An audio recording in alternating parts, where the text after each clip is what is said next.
En revanche, il ne fallait pas perdre de temps si l'on voulait arrêter les civils auxquels nous avions rendu visite avant que la nouvelle ne se propage et permette la fuite. Il chargea les 2 sections de procéder aux 10 arrestations envisagées. Quant au groupe de commandement, il se mit à fouiller la maison de notre hôte, mais à la surprise générale, on n'y trouva personne. L'homme, la femme et les enfants ayant probablement fui au premier coup de feu. La maison fut brûlée, les blessés évacués. Le cadavre du Fel fut retrouvé sans armes et démuni de papier.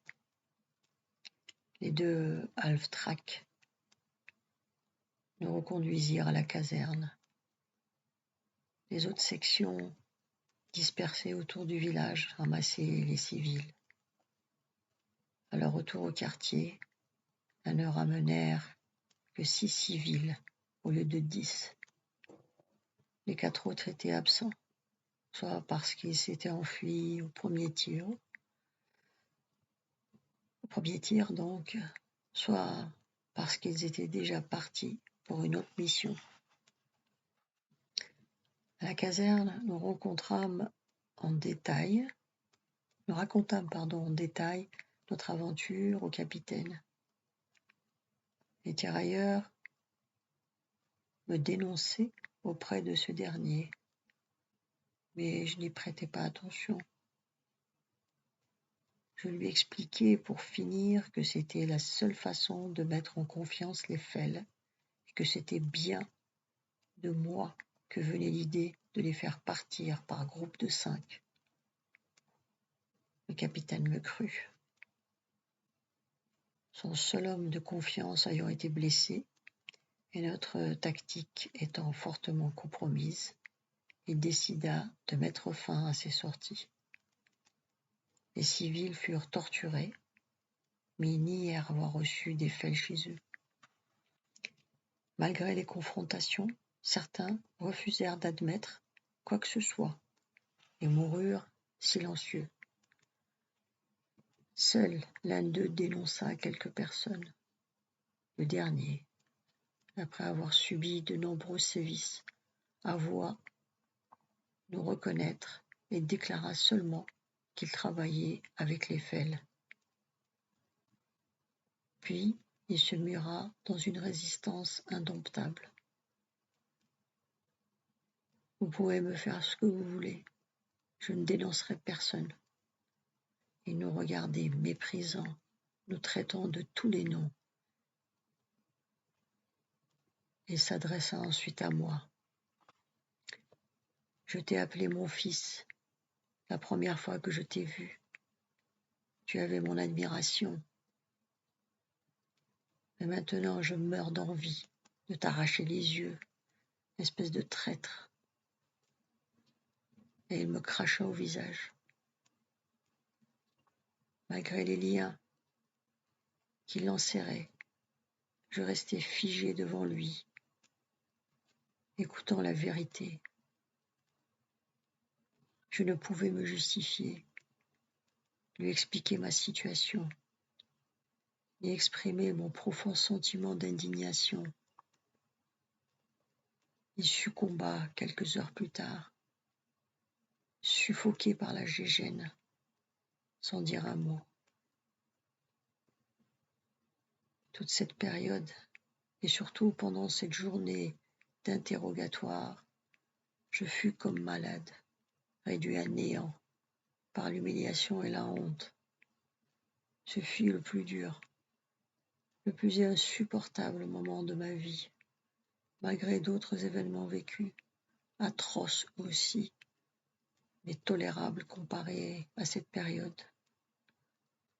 En une journée, je perdis toute illusion. Je me sentais désespéré, inutile et surtout coupable d'avoir accepté de me mêler à ce drame répugnant.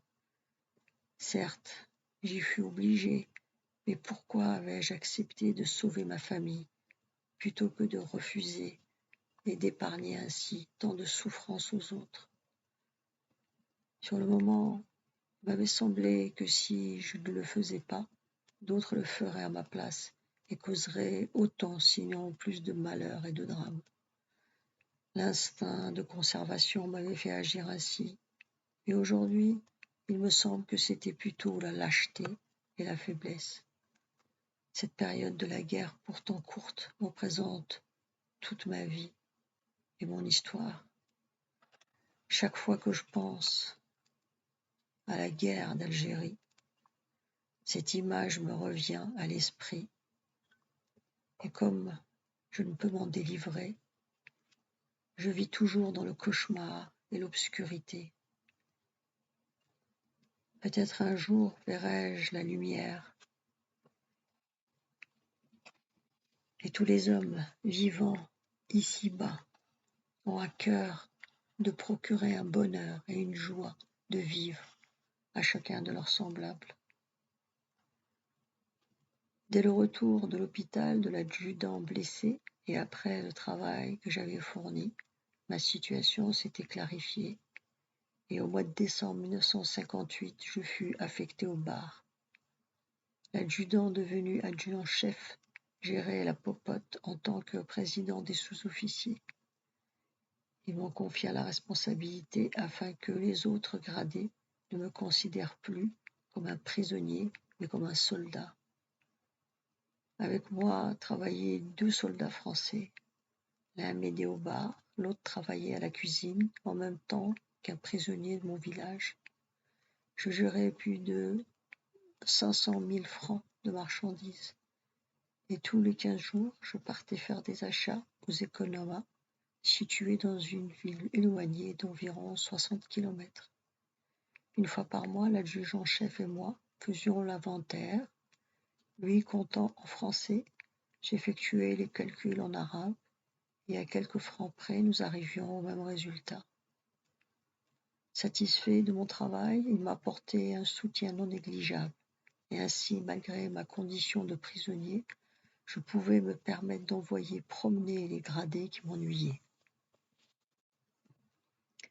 J'exerçais sur eux une sorte de chantage en les prévenant. Si vous m'embêtez, je vais voir l'adjudant-chef. Bon gré mal gré, il m'acceptait en tant que chef de bar et ainsi pouvais-je faire ma loi. Ceux qui se montraient sympathiques avaient à peu près ce qu'ils voulaient. Aux autres, j'appliquais strictement les ordres de l'adjudant-chef.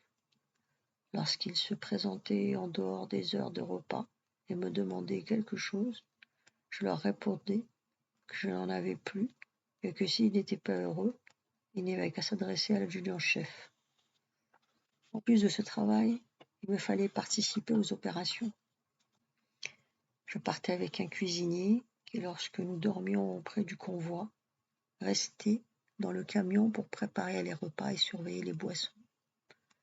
Je marchais avec la compagnie et au retour, je servais à boire et à manger, puis aidais mon camarade à faire la vaisselle. Par conséquent, je me levais avant tout le monde, préparais le café, servais tout au long de la journée, marchais avec les autres en cas d'opération et enfin me couchais le dernier. Étant le plus jeune de la compagnie, j'aurais dû travailler le moins, mais c'était l'inverse qui se produisait. Nul n'a travaillé autant que moi. Le travail physique ne me gênait guère, au contraire. Toute cette activité me permettait d'échapper à l'ennui. Cet effort, je le fis quotidiennement, du jour de mon arrestation au cessez-le-feu.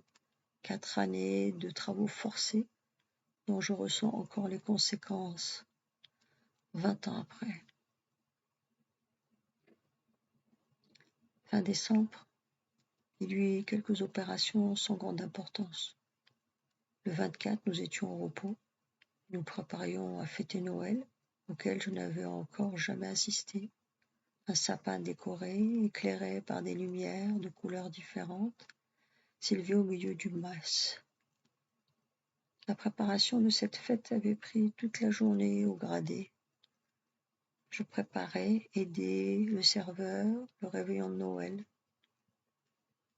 Toute la soirée, les gradés burent et chantèrent des chants que je ne connaissais pas, et qui me plurent beaucoup. Enfin, je connus une soirée de paix et d'amitié. Profondément heureux du spectacle de cette nuit, j'oubliai peu à peu les horreurs et les tragédies quotidiennes pour penser seulement à cette fête dont je n'ignorais pas la signification. Je respectais toutes les religions, croyant moi-même. Je me souvenais des soirées de mon enfance où, à la mosquée, on célébrait la naissance de Mahomet. Ce furent les plus belles de ma vie. Ma première nuit de Noël me marqua profondément. Et je rêvais à la paix et au bonheur. Pendant la journée et surtout dans la nuit du 24 au 25, craignant une attaque des Fels, la garde avait été renforcée. Mais ces derniers le savaient bien et ne nous harcelaient pas. Vers 2 heures du matin, très fatigué, j'allais dormir, et quelle ne fut pas ma surprise de trouver au réveil, dans une de mes chaussures, une très jolie montre. Je demandai à l'adjudant-chef qui me l'avait apportée. Il me répondit que c'était le Père Noël. Malgré mes 14 ans et demi, je croyais un peu à ce qu'il me disait, et je ne sus que plus tard que c'était son œuvre. Cette soirée est restée gravée dans ma mémoire pour toujours.